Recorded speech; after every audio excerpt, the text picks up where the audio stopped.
అండి.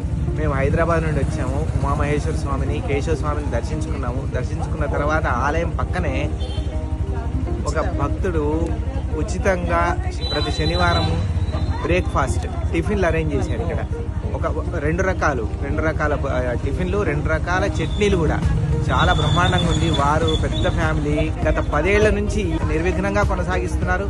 వారికి స్వామివార్ల ఆశీస్సులు ఎల్లప్పుడూ ఉండాలని, వారి కుటుంబం సదా బాగుండాలని నేను ఆ స్వామివార్లు ఇద్దరిని కోరుతున్నాను. భక్తులందరికీ నా ఒక కోరికండి, వచ్చి తప్పకుండా మీరు ఈ స్వామివారిని దర్శించుకుని ఈ టిఫిన్ చేసి వెళ్ళండి. మాది పడ కప్పుల మండలం అండి. టిఫిన్ అయితే చాలా బాగుందండి. ఇంట్లో టిఫిన్ లా ఉందండి. చాలా చాలా ధన్యవాదాలు, థ్యాంక్స్ అండి. టీ చాలా బాగుందండి. చాలా ఆనందం అండి.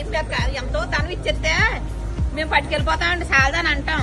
ఇంత అన్నం పెట్టినందుకు కదా ఆనందంగా ఉందండి మాకు. స్వామి శరణం స్వామి. మేము విశాఖపట్నం నుంచి ర్యాలీ యాత్రకు వచ్చున్నాం.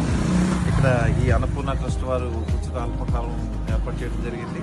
ముఖ్యంగా అయ్యప్ప స్వాములు, భవానీ స్వాములు గారికి ఈ వెల్లుల్లి లేకుండా వంట చేయడం జరుగుతుంది, మడితో చేయడం జరుగుతుంది. అంచేత ఎవరన్నా స్వాములు ఈ అవకాశాన్ని వినియోగించుకొని వీళ్ళు మంచి సర్వీస్ చేస్తారు. స్వాములు చాలా సంతోషం.